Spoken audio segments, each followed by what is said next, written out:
Hello friends, welcome to my YouTube channel. ഇത് റിസോർട്ടിലെ ഞങ്ങളുടെ മോർണിംഗ് ടൈമാണ്. എൻ്റെ ലാസ്റ്റ് 2 വീഡിയോ കണ്ടവർക്കറിയാം, ഞങ്ങൾ ഇപ്പോൾ കുമരകത്തുള്ള ബാക്ക് വാട്ടർ റിപ്പിൾസ് എന്ന റിസോർട്ടിലാണ്. കണ്ടോ, എൻ്റെ ഹസ്ബൻഡ് അവിടെ കിടന്ന് ഊഞ്ഞാലാടുന്ന സമയം 7 മണിയായി. പക്ഷേ രാവിലെ 4 മണിക്ക് എഴുന്നേറ്റ് പനച്ചിക്കാട് അമ്പലത്തിൽ പോയി തൊഴുത് തിരിച്ച് വന്നിട്ടാണ് ഈ ഊഞ്ഞാലാടുന്നത്. ശിവഗംഗ കണ്ടോ, നല്ല മൂടിപ്പൊതിച്ച് കിടന്നുറങ്ങുകയാണ്. ഈ ദിവസം വിജയദശമി ദിവസമാണ്. അതുകൊണ്ടാണ് അമ്പലത്തിൽ അത്രയും നേരത്തെ എഴുന്നേറ്റ് പോയത്. അത്ര തിരക്കുണ്ടായിരുന്നില്ല തൊഴാനായിട്ട്. എല്ലാവരും എഴുത്തിനിരുത്തുന്ന ആ ഒരു സമയത്ത് ആ ഭാഗത്തൊക്കെയായിരുന്നു തിരക്ക്. ദർശനത്തിന് അധികം തിരക്കുണ്ടായില്ല. അപ്പോൾ ഞങ്ങൾ രാവിലെ 7 മണിക്ക് എഴുന്നേറ്റു, ഞാനും ശിവഗംഗയും. അതിനുശേഷം കുറച്ച് വീഡിയോസ് എല്ലാം എടുത്തു. അപ്പോൾ ബ്രേക്ക്ഫാസ്റ്റ് കഴിക്കാനുള്ള തയ്യാറെടുപ്പിലാണ്. അവിടെ 7 മണി മുതൽ 9:30 വരെ ഉണ്ട്. അപ്പോൾ നമുക്ക് നേരത്തെ ചെന്ന് കഴിച്ചാൽ സമാധാനമായിട്ട് റെസ്റ്റ് എടുക്കാമല്ലോ, ബാക്കിയുള്ള കാര്യങ്ങൾ ചെയ്യാമല്ലോ എന്നോർത്ത് ഞങ്ങളൊരു 7:30 ആയപ്പോഴേക്കും ബ്രേക്ക്ഫാസ്റ്റ് കഴിക്കാൻ പോയി. ഇതാണ് ഇവിടെ റിസോർട്ടിലെ ബ്രേക്ക്ഫാസ്റ്റ് കൗണ്ടർ. ഇപ്പോഴും ആളുകൾ വന്നു തുടങ്ങി. ഞങ്ങളങ്ങനെ കഴിക്കാൻ തുടങ്ങുകയാണ്. ഒരു 7:30 ആയപ്പോഴേക്കും തന്നെ നല്ല തിരക്കുണ്ട്. അത്യാവശ്യം നല്ല ഫുഡായിരുന്നു. ഒരുപാട് ഡിഷസ് ഉണ്ടായിരുന്നു, ഇന്ത്യനും വെസ്റ്റേണും എല്ലാം. പക്ഷെ ഇവരുടെ ഈ അറേഞ്ച്മെൻറ്റ്, ടേബിളിലെ ഈ അറേഞ്ച്മെൻറ്റ് എനിക്ക് നല്ല ഇഷ്ടമായി. ഞാൻ അതിൻ്റെ ഒരു പ്രത്യേക ഫോട്ടോയൊക്കെ എടുത്തു. അങ്ങനെ ഭക്ഷണം കഴിച്ച് ഞങ്ങൾ കുറച്ച് ആക്ടിവിറ്റിയൊക്കെ ചെയ്യാൻ പോയി. കുറച്ച് നേരം ഊഞ്ഞാലാടി. പിന്നെ അവിടെ എന്തൊക്കെ ഇനി നമ്മൾ എക്സ്പീരിയൻസ് ചെയ്യാനുണ്ട് നോക്കണ്ടേ ഈ റിസോർട്ടിൽ. എന്തായാലും ഉച്ചയോടുകൂടി നമ്മൾ പോകും. അപ്പോൾ അതിനു മുന്നേ ബാക്കിയുള്ള കാര്യങ്ങളെല്ലാം ചെയ്യണം. അങ്ങനെ ശിവഗംഗയും പപ്പയും കൂടെ ഊഞ്ഞാലാടുകയാണ്. ബാക്കിയുള്ളവരൊക്കെ വെറുതെ ഇരുന്ന് വർത്താനം പറയുന്നു, കുറച്ച് പേര് നടക്കുന്നു, പിന്നെ അവിടെ കുറച്ച് പേര് ആർച്ചറി ചെയ്യുന്നു, അങ്ങനെയൊക്കെ ചെയ്യുന്നുണ്ട്. ഇവിടെ ഒരു വ്യൂ പോയിൻ്റ് ഉണ്ട്, 3 നില വരെ കയറാം. അങ്ങനെ ഞാൻ അതിൻ്റെ മുകളിൽ കയറുകയാണ്. പക്ഷേ 2ാമത്തെ നില വരെയാണ് ഫ്രണ്ടിലേക്ക് വ്യൂ ഉള്ളൂ. 3ാമത്തെ നിലയിൽ ജസ്റ്റ് കയറാമെന്ന് മാത്രമേ ഉള്ളൂ. അവർ അടച്ചിട്ടിരിക്കുകയാണ്, കാരണം നല്ല ഹൈറ്റാണ്. എന്തെങ്കിലും അപകടം ഉണ്ടാവണ്ടെന്ന് വിചാരിച്ചിട്ടാണ്. ഇപ്പോൾ നമ്മൾ കാണുന്നത് 2nd ഫ്ലോറാണ്. അവിടെ നിന്ന് തന്നെ നല്ല ഭംഗിയുള്ള വ്യൂ ആണ്. നോക്കത്താ ദൂരത്തോളം കായലിങ്ങനെ പരന്ന് കിടക്കുകയാണ്. തെങ്ങുണ്ട്, വള്ളമുണ്ട്, ചെറിയ ബോട്ടുണ്ട്. നല്ല ഭംഗിയുള്ള വ്യൂ ആണ്. ഇവിടെ ഏത് ഫോട്ടോ എടുത്താലും നല്ലൊരു ക്ലിക്ക് കിട്ടും. അത്രയും രസമാണ് ഈ ഒരു ഭാഗം കാണാൻ. വെയിലൊന്നും ആയി വന്നിട്ടില്ല. വെയിലൊക്കെ ഉണ്ടെങ്കിൽ നല്ല വെയിൽ, അവിടെ നിൽക്കാൻ പറ്റില്ല. മുകളിലേക്ക് സ്റ്റെപ്പ് ഉണ്ട്, പക്ഷേ അവിടെ സ്റ്റെപ്പ് കയറി ചെല്ലണമുള്ളൂ. ആ റൂം തുറന്നിട്ടില്ല, ഇതുപോലെ നിൽക്കാൻ പറ്റില്ല. കണ്ടോ, നമ്മൾ ബാക്ക് സൈഡിൽ നിന്നിട്ടാണ് ഈ വീഡിയോ എല്ലാം എടുക്കുന്നത്. ഇവിടെ എല്ലാം അടച്ചിട്ടിരിക്കുകയാണ്, കാരണം അപകടം ഉണ്ടാവാതിരിക്കാനാണ്, അല്ലാതെ വേറെ ഒന്നും ആവശ്യമില്ലല്ലോ. പക്ഷെ നല്ല ഭംഗിയുണ്ട്. ഞാൻ ജസ്റ്റ് അവിടം വരെ കയറി ഫോട്ടോസ് എല്ലാം എടുത്ത് വീഡിയോസ് എല്ലാം എടുത്ത് തിരിച്ച് ഇറങ്ങിപ്പോന്നു. പക്ഷേ കയറണം അത്ര എളുപ്പമല്ല ഇറങ്ങാൻ. നല്ല ചുറ്റി താഴേക്ക് നോക്കിയാൽ നമുക്ക് ചെറുതായിട്ട് തലകറങ്ങും. റൗണ്ടുള്ള സ്റ്റെപ്പാണ്. അപ്പോൾ സൂക്ഷിച്ചിറങ്ങിയില്ലെങ്കിൽ താഴെ വീഴാനുള്ള ചാൻസ് ഉണ്ട്. ഞാൻ ഈ ക്യാമറയും പിടിച്ച് കുറച്ച് കഷ്ടപ്പെട്ടിട്ടാണ് താഴെ ഇറങ്ങിയത്.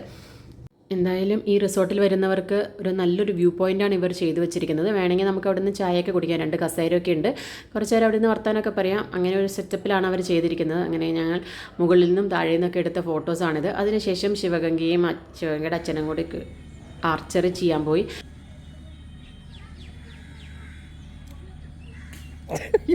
എവിടേക്കാ പോയത് തപ്പിയെടുക്കട്ടെ വീഡിയോയിൽ. എന്താ പപ്പിയുടെ ശരം ഇവിടം വരെ എത്തി.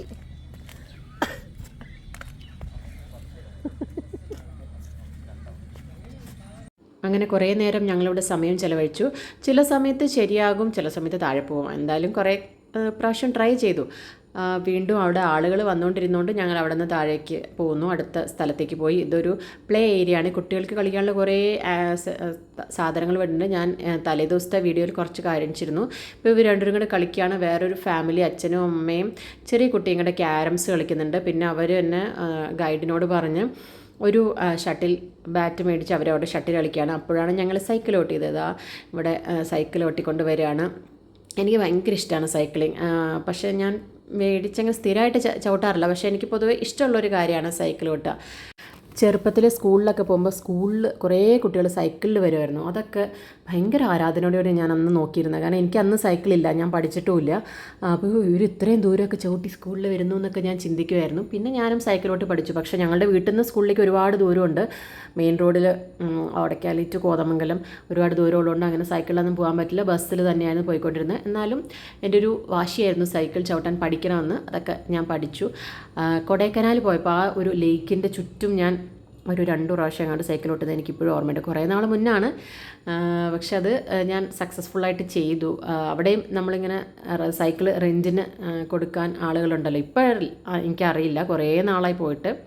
പണ്ടത്തെ കാര്യമാണ് പറഞ്ഞത്. അങ്ങനെ ഞാനവിടെ സൈക്കിൾ ഓട്ടി. വേറെയും കുട്ടികളും അവിടെ ചെയ്യുന്നുണ്ട്. കുറച്ച് നേരം ശിവഗംഗയും ചോട്ടി. പക്ഷെ അവിടെ മണ്ണും പിന്നെ കല്ലും ഈ പുല്ലൊക്കെ ഇട്ടുകൊണ്ട് കുറച്ച് ബുദ്ധിമുട്ടാണ്. നല്ല ശക്തിയിൽ വേണം ചവിട്ടാൻ. അതുകൊണ്ട് ശിവഗംഗയ്ക്ക് അത്ര താല്പര്യം തോന്നിയില്ല ചവിട്ടാനായിട്ട്. അതുകൊണ്ട് തിരിച്ചെടുത്തു വെച്ചു.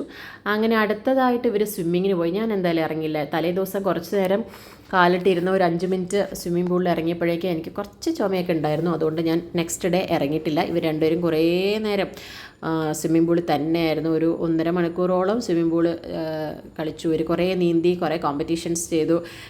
അധികം ആളുകളുണ്ടായിരുന്നില്ല. അങ്ങ് ഒരു അച്ഛനും മോനും നീന്തുന്നുണ്ടായിരുന്നു. അങ്ങനെ ഇവർ നല്ല റിലാക്സായിട്ട് അവിടെ ചെയ്തു. കുറേ നേരം ശിവഗംഗയെ നീന്തൽ പഠിപ്പിച്ചു. എങ്ങനെയൊക്കെയാണ് ചെയ്യേണ്ടതെന്നൊക്കെ കുറേ പഠിപ്പിച്ചു. പിന്നെ ശിവഗംഗയെ നന്നായിട്ട് എൻജോയ് ചെയ്തു. കുറച്ചൊക്കെ നീന്തൽ അറിയാവുന്നതുകൊണ്ട് നീന്താൻ പറ്റി. അല്ലെങ്കിൽ ആ ട്യൂബിൽ തന്നെ ഇരുന്ന് ചെയ്യേണ്ടി വന്നേനെ. ഇദ്ദേഹത്തിന് പിന്നെ കുട്ടനാടുകാരനായതുകൊണ്ട് നല്ലോണം നീന്തൽ അറിയാം. അവിടെ വീടിൻ്റെ മുന്നിലൊക്കെ പണ്ട് ചെറിയ തോടുണ്ടായിരുന്നു. അവിടെയൊക്കെ നീന്തിയിട്ടുണ്ടെന്നാണ് പറഞ്ഞത്. ഞാനപ്പോൾ കണ്ടിട്ടില്ല. എന്തായാലും ഇവിടെ ഇൻഫിനിറ്റി പൂള് നല്ല രസത്തിൽ അവർ അറേഞ്ച് ചെയ്തിട്ടുണ്ട്. കുറേ ട്യൂബ്സും ഒക്കെ അവർ അവിടെ അവൈലബിൾ ആക്കിയിട്ടുണ്ട് കേട്ടോ, കുട്ടികൾക്ക് കളിക്കാനും രസിക്കാനും ഒക്കെ. പക്ഷേ നല്ല സേഫ്റ്റി ആയിട്ടുണ്ട്. ഇവിടെ ഒരു പയ്യൻ 24 hours, അത് ഇവിടെ 7 AM to 7 PM ആണ് പൂൾ ടൈം. ആ ഫുൾ ടൈമും ഇവിടെ ഒരു ഗൈഡ് ഉണ്ട് പൂളിൻ്റെ അടുത്ത് തന്നെ. എന്തെങ്കിലും അപകടം ഉണ്ടായാലും അയാൾ എപ്പോഴും ശ്രദ്ധിക്കും. നല്ലൊരു കുട്ടിയാണ്. ഞങ്ങൾ കുറച്ച് നേരം പരിചയപ്പെട്ടു. കുട്ടനാട്ടൊക്കെ വന്നിട്ടുണ്ട്, വള്ളം തൊഴിയാനൊക്കെ പോയിട്ടുള്ള ആളാണ്. ഈ സീൻ കണ്ടപ്പോൾ എനിക്കിപ്പോൾ ഓർമ്മ വന്നത് പണ്ടത്തെ ചില സിനിമകളിലൊക്കെ ഇങ്ങനെ പൂളിൽ കിടന്ന് ഈ വില്ലന്മാർ പൂളിൽ കിടന്ന് ഡ്രിങ്ക്സ് കഴിക്കും, അല്ലെങ്കിൽ ഫ്രൂട്ട്സൊക്കെ വെച്ചിട്ട് ഇങ്ങനെ ഒരു ടേബിൾ ഇങ്ങനെ ഒഴുകി നടക്കുന്ന ബ്രേക്ക്ഫാസ്റ്റ് ടേബിളിലൊക്കെ ഇപ്പോഴും മിക്ക വിദേശങ്ങളിലൊക്കെ അങ്ങനെ കണ്ടിട്ടുണ്ട്. നമ്മുടെ നാട്ടിലുണ്ടാവില്ലായിരിക്കും, ഉണ്ടോയെന്ന് എനിക്ക് അറിഞ്ഞൂടാ. അത് ആ സീനാണ് ഇപ്പോൾ പെട്ടെന്ന് ഓർമ്മ വന്നത് ഈ ഒരു സെറ്റപ്പ് കണ്ടപ്പോൾ. ഇപ്പോൾ ശിവഗംഗ നിൽക്കുന്ന ഏരിയയിൽ കാലത്തില്ല, അതുകൊണ്ട് റിങ്ങൊക്കെ ഇട്ടിട്ടാണ് അവിടെ നീന്തുന്നത്. എന്നാലും അത്യാവശ്യം നന്നായിട്ട് കുറേ നേരം അവർ രണ്ടുപേരും നീന്തി. സമയം 10 മണിയൊക്കെ ആയപ്പോഴേക്കും നല്ല വെയിലായി. വെള്ളത്തിൻ്റെ അടുത്ത് നിൽക്കുന്നതുകൊണ്ട് നമുക്ക് നല്ല ചൂട് തോന്നിക്കും. മുഖമൊക്കെ പൊള്ളിപ്പോകുന്ന രീതിയിലുള്ള ചൂടായിരുന്നു. പക്ഷെ ഇവർ വെള്ളത്തിൽ കിടക്കൊണ്ട് അധികം ഫീൽ ചെയ്യുന്നില്ല ചൂട്. ഞാൻ കരയിലല്ല നിൽക്കുന്നത്. അങ്ങനെ എനിക്ക് നല്ല വെയിലായിരുന്നു. ഞാൻ കുറേ നേരമായിട്ട് ഇവരെടുത്ത് വാ പോകാമെന്നൊക്കെ പറഞ്ഞുകൊണ്ടിരിക്കുകയാണ്. അപ്പോൾ ലാസ്റ്റ് അങ്ങ് ഇൻഫിനിറ്റിയുടെ ഏരിയയിൽ നീന്തിയിട്ട് വരാം എന്ന് പറഞ്ഞ് ഇവർ നിൽക്കുകയാണ്. ബാക്കിലൊരു കുട്ടി ചൂണ്ടയിടുന്നുണ്ട്. ഉണ്ട്, നമ്മൾ ഇന്നലെ ചൂണ്ടിയിട്ട് മീനൊക്കെ പിടിച്ചത് ലാസ്റ്റ് വീഡിയോയിലുണ്ട്, കാണാത്തവരൊന്ന് പോയി കാണണം. അങ്ങനെ ഞങ്ങൾ സ്വിമ്മിങ് എല്ലാം കഴിഞ്ഞ് തിരിച്ച് ഒരു 10:30 ആയപ്പോൾ റൂമിലേക്ക് പോയി. അവിടെ പോയി എല്ലാവരെയും കുളിച്ച് റെഡിയായി. അപ്പോൾ എൻ്റെ ബാത്റൂമിൻ്റെ വീഡിയോ എനിക്ക് ലാസ്റ്റ് വീഡിയോയിൽ ആഡ് ചെയ്യാൻ പറ്റിയില്ല, കാരണം അത് കിട്ടിയില്ലായിരുന്നു. വീഡിയോ എടുത്തില്ല എന്നാണ് ഞാൻ കരുതിയിരുന്നത്. പിന്നെയാണ് എൻ്റെ ഗാലറിയിലാണ് കിട്ടിയത്. ബാത്റൂമിന് എടുത്ത് പറയാൻ കാരണം അത്രയ്ക്ക് സൂപ്പർ ബാത്റൂമാണ്, ഓപ്പൺ ആയിരുന്നു. പിന്നെ നല്ല സ്പേഷ്യസ് ആണ്, നമുക്കങ്ങനെ വിശാലമായിട്ട് നിന്ന് കുളിക്കാം. എന്തായാലും എനിക്ക് എൻ്റെ പേഴ്സണലി എനിക്ക് സ്വിമ്മിംഗ് പൂളിനേക്കാളും നമ്മുടെ റൂമിലെ ബാത്റൂമാണ് ഇഷ്ടപ്പെട്ടത്. ഇതാണ് ബാത്റൂം. നമ്മുടെ കുളിക്കുന്ന ഏരിയയാണ് അങ്ങറ്റത്ത്. പക്ഷേ കുളിച്ചുകൊണ്ട് നിൽക്കുമ്പോൾ ചിലപ്പോൾ തേങ്ങ തലയിൽ വീഴാൻ ചാൻസ് ഉണ്ട്, കാരണം അതിൻ്റെ തൊട്ടടുത്ത് തന്നെ ഒരു തെങ്ങ് നിൽക്കുന്നുണ്ട്. ഒരു നെറ്റും ഗ്ലാസ്സെല്ലാം ഇട്ടിട്ടുണ്ട്, എന്നാലും തേങ്ങ ആ നെറ്റൊക്കെ പൊളിച്ച് താഴേക്ക് വീഴാനുള്ള ചാൻസ് ഉണ്ട്. ഒരു ചെറിയ മൂങ്ങയുടെ ഷേപ്പിലുള്ള ഒരു സ്റ്റോൺ വെച്ചിട്ടുണ്ട്.